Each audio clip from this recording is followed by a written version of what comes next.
Well, hello. Happy holidays and welcome to you. Always a pleasure. A couple of announcements before we begin today.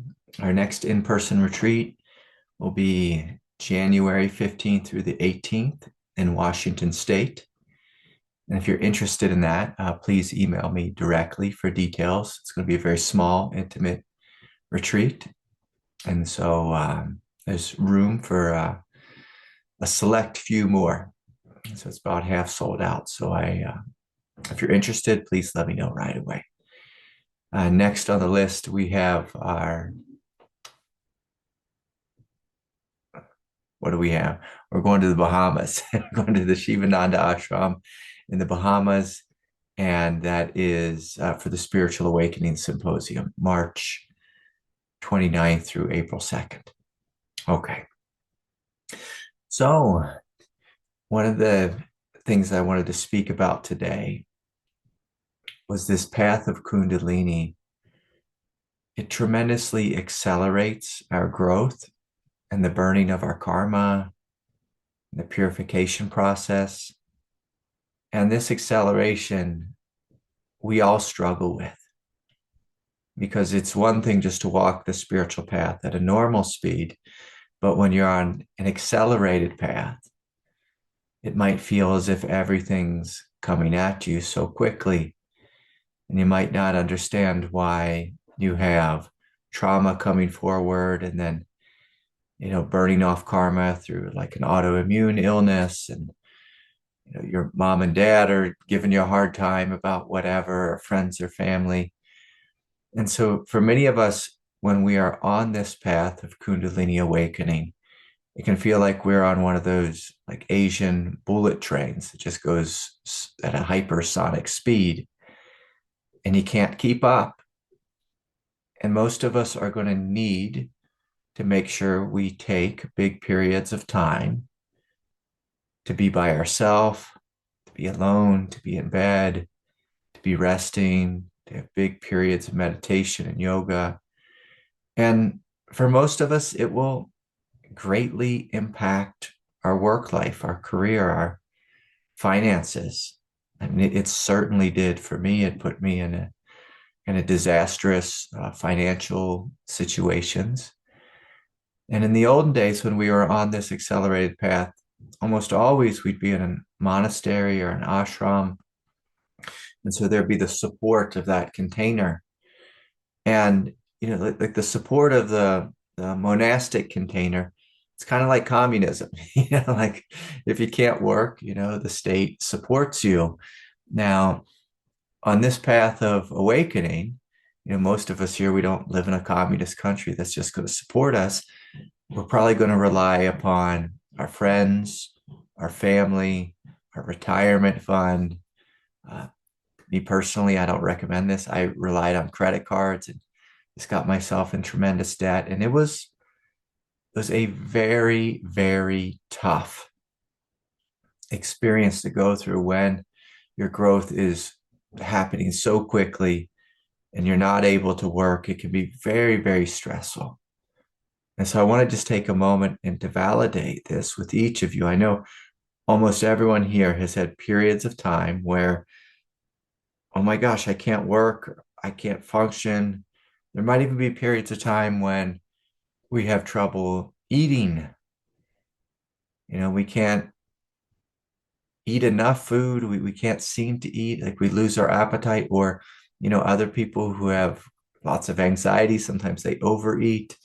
And so we can have great digestive issues and periods where, I certainly had headaches for, I don't want to say how long, but sometimes 8 years, 9 years of really persistent headaches.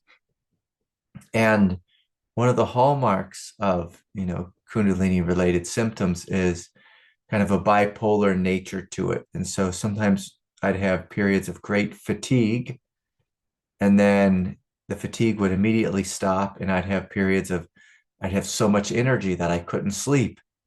The same thing with food, like I couldn't eat any food, and I was on a liquid diet for um, probably a year and a half or so. And that was a real brutal experience.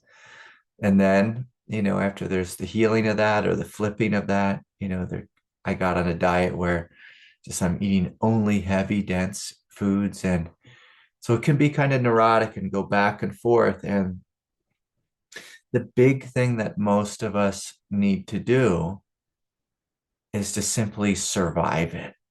Like I'd like to say, drink this Ayurvedic tea and stand on your head and, say this mantra and everything will be all right. But a lot of the times, God is putting us in a situation where it's a situation that I just call a no-win situation, where we are meant, to have our cross, and through facing the cross, through meeting it with love, through having faith as this pain or this difficulty continues and continues,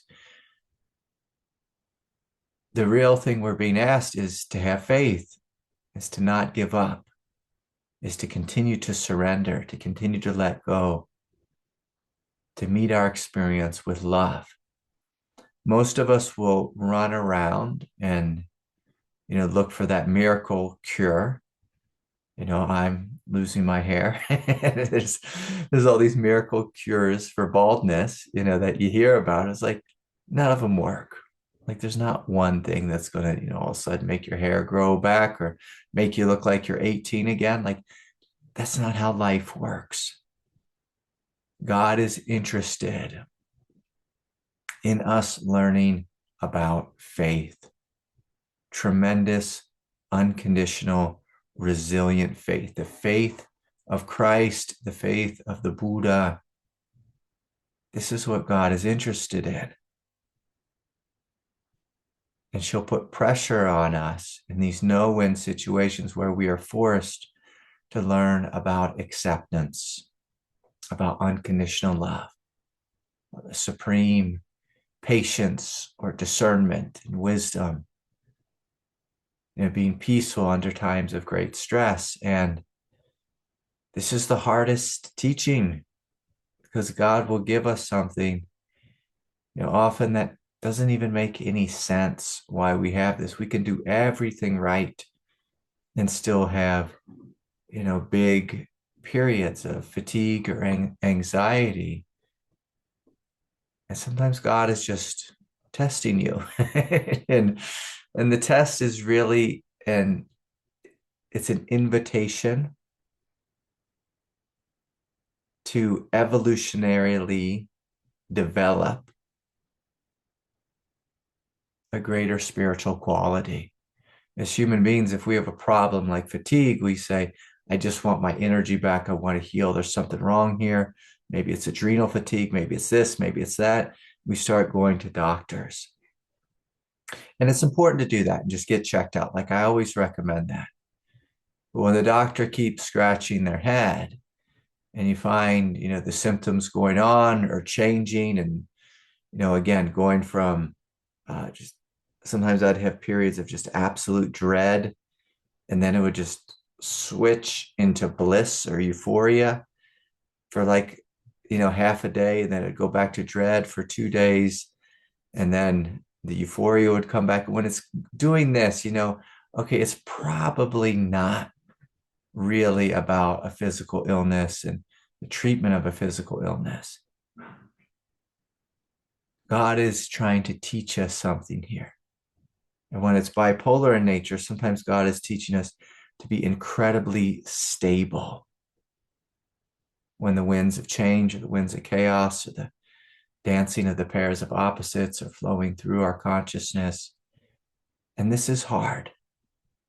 This is hard. So let's do this. I'm going to invite us to shut down our eyes and just begin to breathe deeply into the lower abdomen, the hara.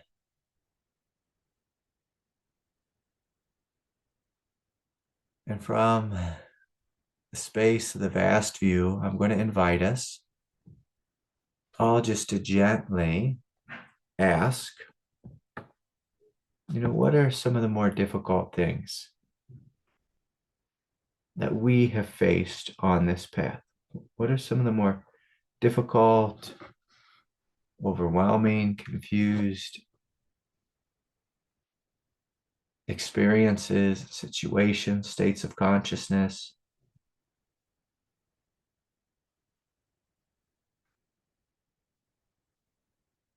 that you've had to face?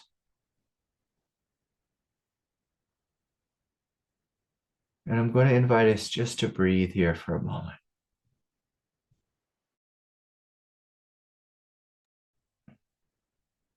and compassionately validating how hard it's been, how difficult this journey has been, this journey of accelerated evolution.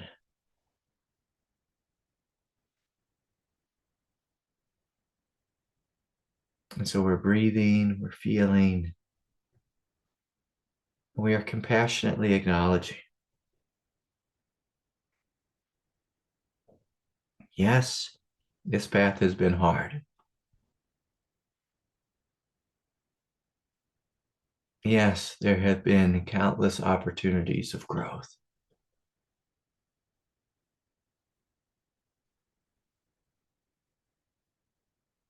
And even acknowledging, yes, we've failed so many times. We've fallen on our face, we've been confused, we've struggled. And I invite us from a place of humility just to acknowledge this. There might even be some sadness or tears here. And I want to tell you, it's okay. It's okay to admit this is really hard. It's been a tough journey. It's been confusing and messy, and sometimes we've reached out for things to cope with because of the stress. And so let us forgive ourselves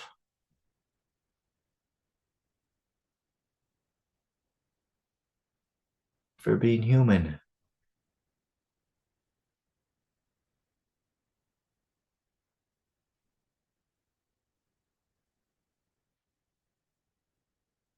Let us forgive ourselves if we've made choices that weren't always from the heart. If we fell into anger or frustration or despair, anxiety or overwhelm, or reaching out again to cope with different things that aren't so good for us, whether it's food or substance or the internet. And again, let's just really acknowledge this path has been hard.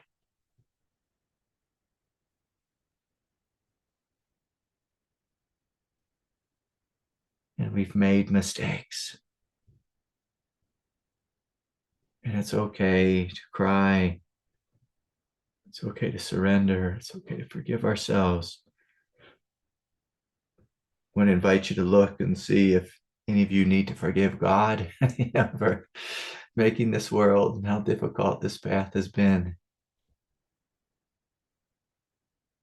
And as we continue to breathe, I invite you to feel all the way down to the root chakra, the base of the spine.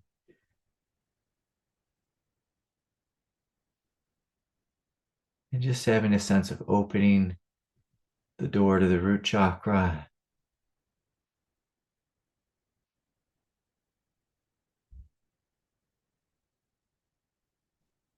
Inviting the root to plug into the earth.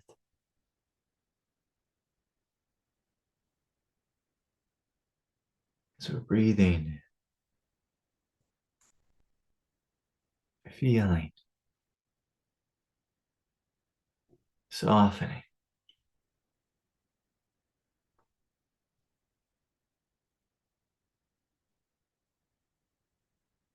Let us plug into the earth and invite the immense strength of the earth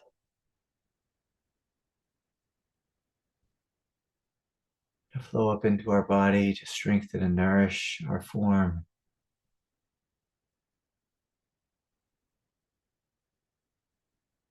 fully acknowledging as humans, as individuals, this path is so hard, and we need great support, divine support. So let us plug into the strength and the power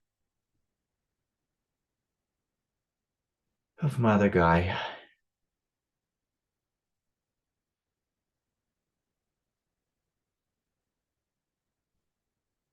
Inviting your consciousness to root down the legs, the feet, descending into the earth.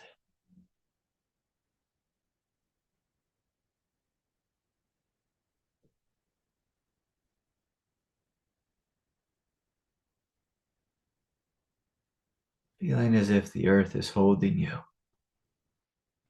And with that, let us open more fully in the root chakra, gently coming up the spine into the hara. As we're breathing in and breathing out.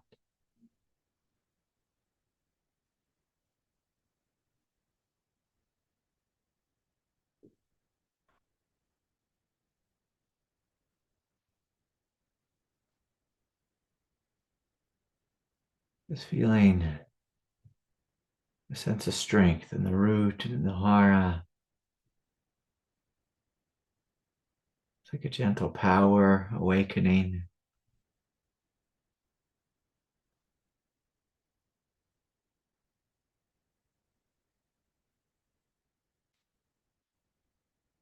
As we breathe, as we feel.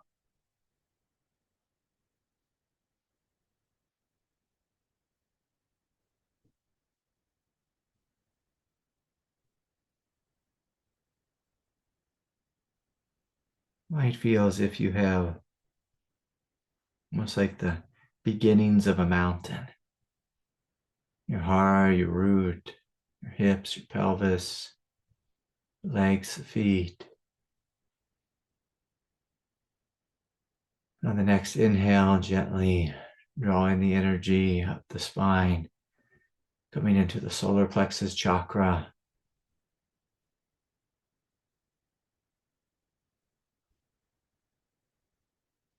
And here in the solar plexus, there can be a lot of energy of unconscious resistance,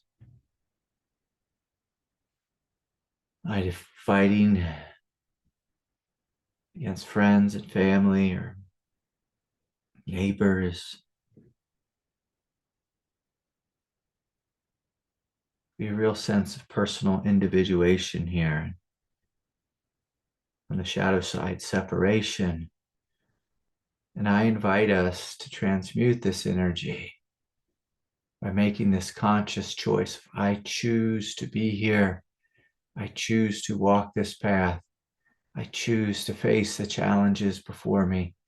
I choose to hold my head up and my heart open as I face the trauma, the confusion, the chaos, the energetic awakenings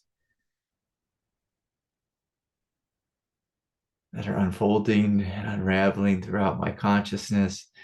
So here in the third chakra center, I'm going to invite us to make a true, conscious, intentional choice.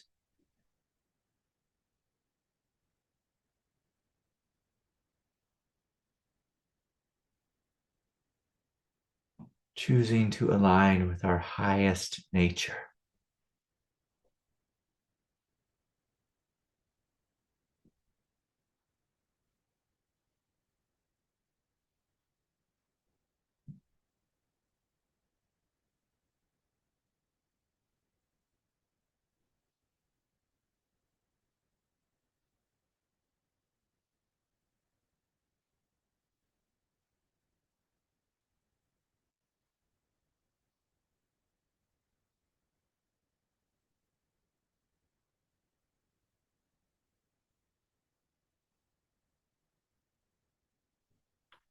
So as we breathe, as we feel, you might notice a sense of strength flowing up the spine. this divine Shakti. And so often just the very difference between a stuck energy, which feels like pain, resistance, pressure, when we consciously choose to open, the same energy transmutes into light, into radiance.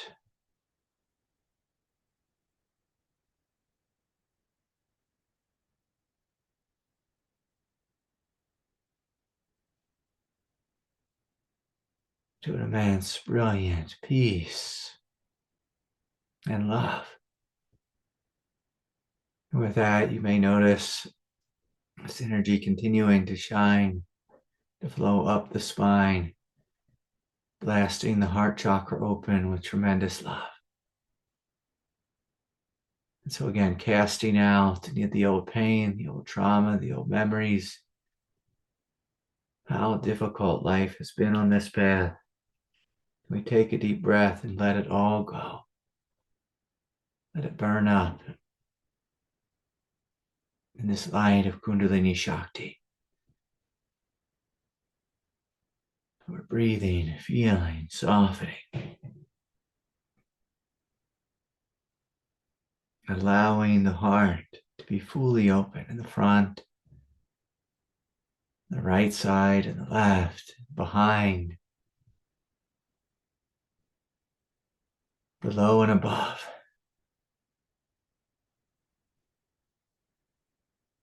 Supreme divine radiance flowing in every direction, blessing your body, clearing out the mind,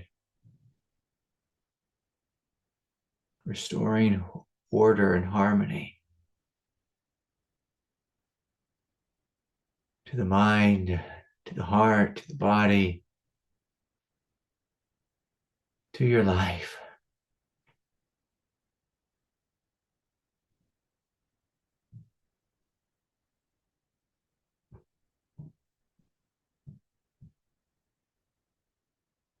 And so, yes, again, breathing, feeling, softening.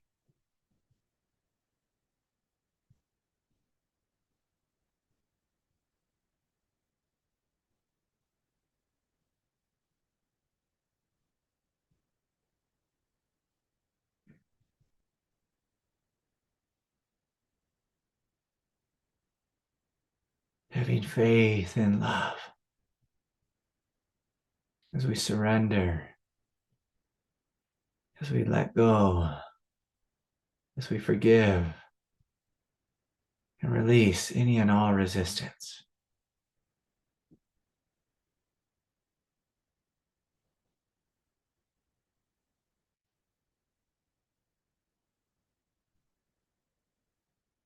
We breathe, we feel, we soften.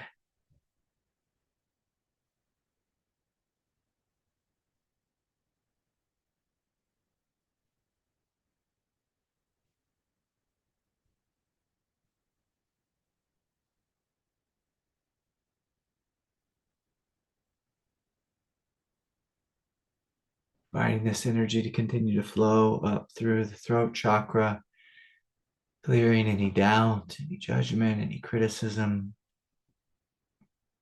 any withholding or hesitating energies. Invite this wave of Shakti to flow up through the central channel, clearing the throat, clearing the mind. You might notice the mind expand in every direction, creating a 360 space of awareness,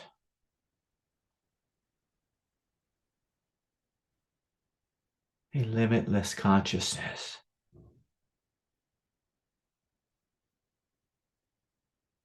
As the crown opens more fully, this light flows up all the way from the earth to the bottoms of the feet, the legs, pelvis, the root, the hara, the solar plexus, exploding with light throughout the heart chakra, supreme radiance, blessing the fullness of your body, flowing up through the throat, the third eye, the crown, pouring up into heaven and raining down all around the body. Smiling and knowing that God's will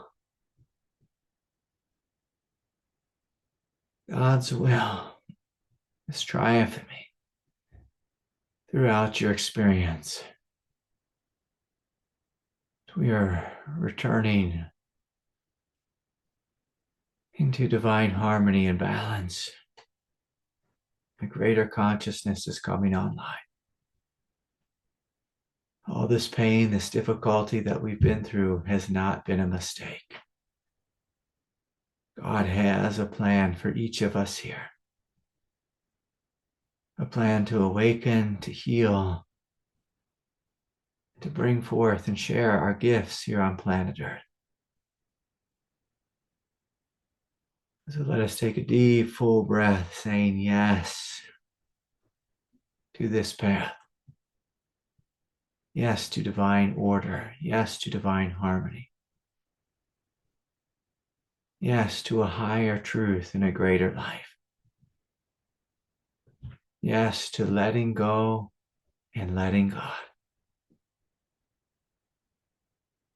And so let us breathe, let us feel, let us soften. As we meet together with our palms before our heart, gently bowing our heads. I bow before each of you. I know this path is hard. I know it's difficult. I can say it with a big smile, but we are here to awaken. And so let us call upon the grace of God to more fully support us, to give us the strength to choose the truth. And may this love triumph, this peace triumph throughout all of creation, now and forevermore. And so,